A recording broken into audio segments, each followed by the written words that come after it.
Yo, what is up guys? It's me, Zachary, and I'm back with another video today. As you guys might know, I did miss my upload yesterday, and by the way, if you want to skip all of this part of me talking, I'll have that timestamp where you can do that right here, so you can skip to where I just get into talking about the basketball. But I do have to give an update for the people that want an update on the direction of this channel. See, the reason that I didn't upload a video yesterday was because I was working on creating something that I really wanted to make. See, I love talking about basketball, and my job that I was doing seemed to be less just talking about basketball and more just trying to present you guys with facts and things of that nature, where it wasn't natural for me to do. I'm just a natural talker. That's what I like to do. When I was doing what I was doing before, I wasn't really doing that. However, for as long as I can remember, after I was finished doing the podcast with B-Souls and my boy Dom2 Church, our old podcast, the Hoop Talk podcast, I realized that I had a lot more fun doing that podcast than I did when I was actually making my videos. Because I got to do what I like to do the best, which is just talk about basketball, especially talking about basketball with friends. You know, that's one of my favorite things to do. When I'm doing my videos, it's not like that, but I want to get back to that feeling. And that's why today's video is going to be kind of different. And also, this is just kind of like a sample video. I want to see how you guys feel about this. I really want your feedback in the comment section below. If you like the video, it's going to be very important that you actually leave a like on the video. And if you don't like the video, then leave a dislike on the video. I need to get an actual gauge of how you guys are feeling about this. And because this is just a test video pretty much, it's not going to be how the entire video would be. I'm still debating on whether or not I should turn this into a podcast as well. Except if I make it a podcast, it will be a little bit longer, because in today's video, I only talk about 2 teams and 2 games.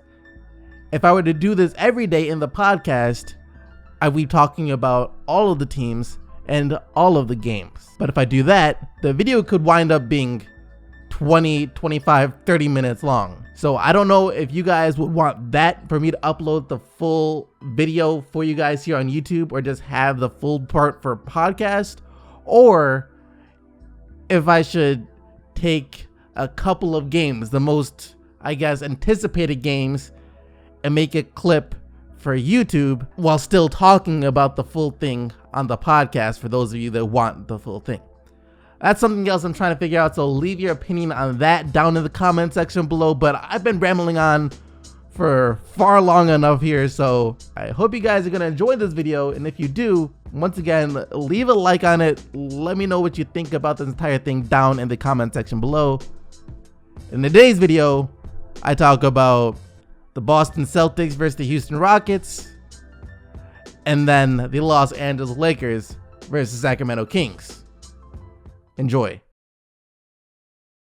So the Houston Rockets took on the Boston Celtics last night, and this was a game that I think was really interesting for a couple of reasons. The first thing is, this is a meeting between 2 of the teams that so far this season have been very, very strange. There are times that this season the Houston Rockets looked like they were going to be as good as they were last year. They had brief stints of that, and the Boston Celtics had a stretch where we might have thought that they turned the corner and were figuring out how to win again up until the past couple of games. Anyways, in this meeting of the Boston Celtics versus the Houston Rockets, James Harden went off for 45 points, 6 assists in Houston's 127-114 win, I believe it was, win over the Boston Celtics. And this was Houston's 8th win in the last 9 games.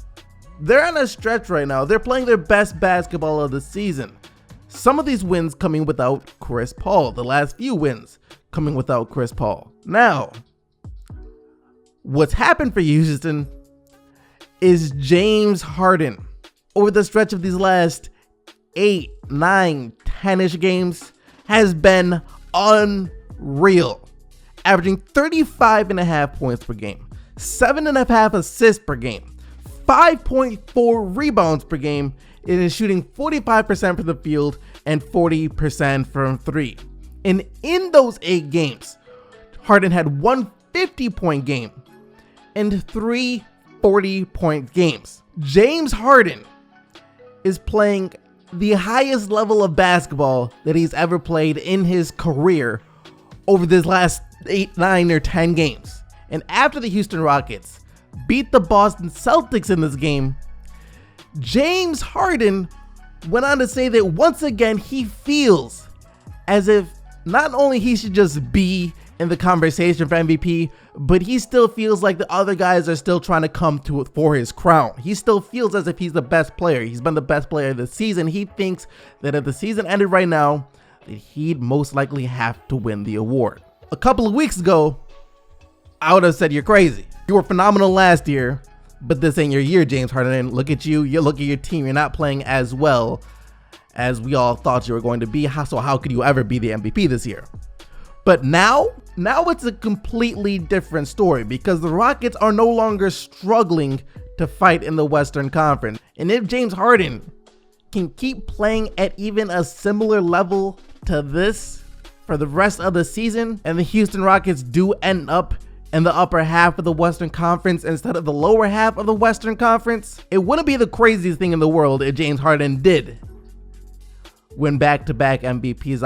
I'll just put it like that.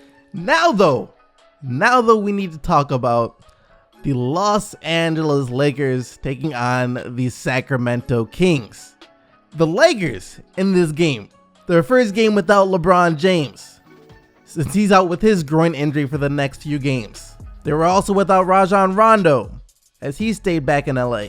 And despite that, this was an extremely good game. Now, it was the Sacramento Kings who actually wound up winning in this one, 117-116. And of course, it was because of a Bogdanovich game winner. Now, the Los Angeles Lakers, once again, their weakness in this game was free throws.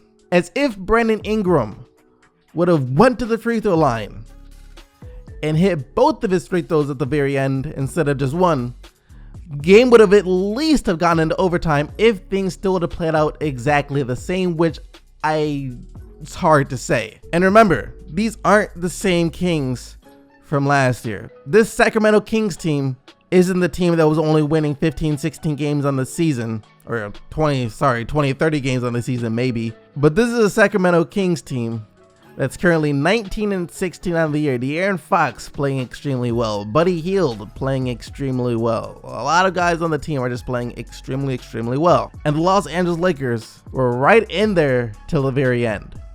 And that's because Brandon Ingram, Lonzo Ball, and Kyle Kuzma, they all stepped up. They all did their part and did what they had to do. Yes, some maybe a little more than others, but in the end, they all played really well. Kuzma with 33 points and 9 rebounds.